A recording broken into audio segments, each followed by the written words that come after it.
अगर आपके बच्चे का वजन नहीं बढ़ रहा है, बच्चा खाना नहीं खाता है और बच्चे को बार बार सर्दी खांसी होती है, निमोनिया की शिकायत होती है, तो ये वीडियो आपके लिए है। कल मैंने ओपीडी में एक पेशेंट देखा, 5 इयर्स ओल्ड चाइल्ड। फादर की कंप्लेंट थी कि 1 महीने पहले बच्चे का वजन था 15 kg एंड आज उसका वजन है 14 kg। तो पिछले 1 महीने में बच्चे का 1 किलो वजन कम हुआ है। And the second major complaint was कि बच्चे को बार बार सर्दी खांसी होती है, बार बार निमोनिया होता है, कुछ भी ठंडी चीज खा ले तो तुरंत उसे इन्फेक्शन होता है एंड महीने में बच्चा 4 से 5 दिन दवाई पे ही रहता है। सो मैंने कुछ सवाल पूछे फादर से।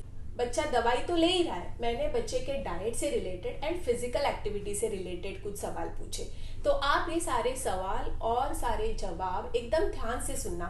हो सकता है कि आप भी इसमें से कोई गलती कर रहे हो।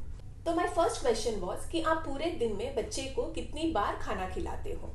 सो ही टोल्ड मी कि सुबह 8:30 बजे से रात को 9 बजे तक लेकर बच्चे को हम 7 to 8 टाइम्स खाना खिलाते हैं। जैसे सुबह 8:30 बजे बच्चा उठता है, 9 बजे हम उसको ब्रेकफास्ट में दूध रोटी खिलाते हैं, फिर बच्चा स्कूल जाता है तो टिफिन में भी रोटी सब्जी देते हैं, आने के बाद खाना, वापस 2 घंटे में 1 ग्लास ऑफ मिल्क, वापस 2 घंटे में 1 एप्पल, वापस 2 घंटे में कुछ स्नैक्स, नाइट में खाना एंड वापस सोने से पहले 1 ग्लास ऑफ मिल्क। तो ऐसे पूरे दिन में 7 से 8 बार वो बच्चे को खाना खिला रहे हैं। सो आई वाज लाइक कि आप इतनी बार बच्चे को खाना खिला रहे हो, बच्चे के पेट में इतना सब कुछ जा रहा है, फिर भी बच्चे का वजन नहीं बढ़ रहा है, बच्चे का वजन तो उल्टा कम हो रहा है, right?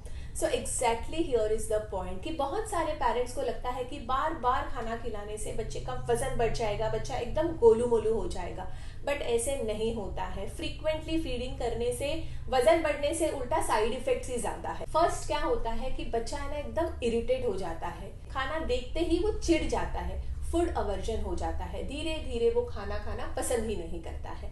And the second most important thing आपको जो पता होनी चाहिए कि बच्चे का पेट है ना इतना बड़ा नहीं होता है, उनकी जितनी ये फीस्ट होती है ना उतना ही उनका पेट होता है। तो आप बार बार खिलाओगे ना वो बच्चे के पेट के लिए बिल्कुल भी सही नहीं है।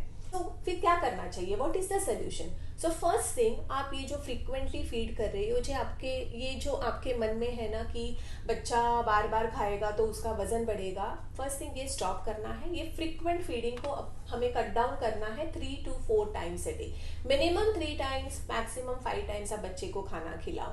सेकेंड, आप एक बार बच्चे को खाना खिला रहे हो, जैसे दोपहर में 1 बजे आप खिला रहे हो, तो उसके आगे के 3.5-4 घंटे आपको बच्चे को कुछ भी नहीं खिलाना है, इससे एपेटाइट स्टिमुलेट होता है। थर्ड थिंग, बीच बीच में ये आप बच्चे को चॉकलेट, बिस्किट्स, नमकीन्स देते हो ना, वो एकदम से बंद करना है, इससे उनकी भूख मर जाती है। एंड फोर्थ, अगर आप ये सब चीजें दे रहे हो, मतलब आप बोल रहे हो कि बच्चा चॉकलेट के लिए जिद करता है, बिस्किट के लिए जिद करता है, तो आप ये सारी चीजें घर पे ही मत रखो, बच्चे को दिखेगा नहीं तो बच्चा जिद नहीं करेगा। सो प्रायोरिटी बेसिस पे आपको जब भी आप खिला रहे हो ना तो बच्चे को अच्छी से खिलाना है, गैप गैप में बच्चे को नहीं खिलाना है। सो ये हो गया कि बच्चे को हमें कितनी बार खाना खिलाना चाहिए। नाउ सेकेंड सवाल मैंने पूछा कि आप बच्चे को दूध कितनी बार पिलाते हो। सो फादर टोल्ड मी कि आफ्टरनून में 1 glass of milk and night में सोने से पहले 1 ग्लास ऑफ मिल्क। तो आई एडवाइज कि आप है ना, बच्चा खाना नहीं खा रहा है, राइट? तो पहले आप है ना उसका दूध बंद कर दो। हिज इमीडिएट रिएक्शन वॉज कि अगर दूध बंद कर देंगे तो बच्चा तो भूखा रह जाएगा, बच्चा तो वैसे भी कुछ भी खाना नहीं खा रहा है। Again a very important point for every parent to understand कि जो आपके मन में है ना खाना नहीं खा रहा है तो दूध देते हैं, दूध से उसका वजन बढ़ेगा या बच्चे का पेट भरा रहेगा, एकदम से रॉन्ग प्रैक्टिस है। बच्चे को जब आप दूध देते हो ना, बच्चे की भूख मर जाती है। दूध इट्स एन एपेटाइट किलर, बच्चा खाना नहीं खाना चाहता है क्योंकि दूध से उसका पेट भर जाता है। एंड सेकेंड मोस्ट इम्पॉर्टेंट क्या हो रहा है कि आप एक जगह से बच्चे को दवाइयाँ पिला रहे हो, दूसरी जगह से वो चीज दे रहे हो जिससे उसका कफ ट्रिगर हो रहा है, दूध से कफ होता है। सो अंडरस्टैंडिंग, सो आपको प्रायोरिटी बेसिस पे है ना, जिस चीज से कफ हो रहा है वो चीज को अगर आप हटा दोगे तो बच्चे के सर्दी खांसी में सिग्निफिकेंट इंप्रूवमेंट होगी। एंड ट्रस्ट मी कि दिस रियली वर्क्स। आप जैसे दूध कम करोगे ना, बच्चा खाना भी खाने लगेगा एंड सर्दी खांसी की शिकायत भी कम होगी। Okay, so this was the second point. Now third thing, I asked the father about child's play time. मैंने उनको पूछा कि बच्चा पूरे दिन में स्पेसिफिकली इवनिंग टाइम में खेलने जाता है कि नहीं जाता है। सो फादर टोल्ड मी कि नहीं, बच्चा दोपहर में 12 से 2 स्कूल से आने के बाद घर पे ही खेलता है, घर पे ही मस्ती करता है, एंड 6 to 8 इवनिंग टाइम में बच्चे का ट्यूशन होता है।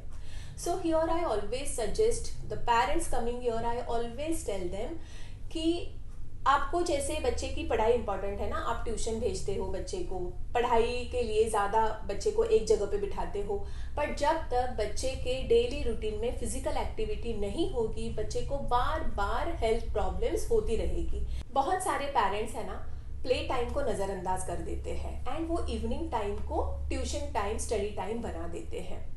बट जब तक बच्चा इवनिंग टाइम में दूसरे बच्चों के साथ में खेलेगा नहीं, है ना, एकदम से बिंदास होके नहीं खेलेगा, बच्चे की डेवलपमेंट अच्छी से नहीं होने वाली है। क्योंकि जब बच्चे दूसरे बच्चों के साथ खेलते हैं, दौड़ते हैं, गिरते हैं and you know they play, एकदम बिंदास खेलते हैं ना, तभी उनकी रियल डेवलपमेंट होती है एंड धीरे धीरे उनकी सर्दी खांसी की प्रॉब्लम्स कम हो जाती है। So let me summarize the whole thing. तो फर्स्ट मैंने आपको बोला कि फ्रीक्वेंटली फीड नहीं करना है। सेकेंड, दूध ज़्यादा नहीं पिलाना है। Third, physical activity, focus on the child's physical activity. So I hope आपको ये पूरी वीडियो इन्फॉर्मेशनल लगी हो। आप ये वीडियो बाकी के पेरेंट्स के साथ में शेयर ज़रूर करना। Please like the video and if you are watching me for the first time, do not forget to subscribe my channel. See you all in the next video. Bye bye.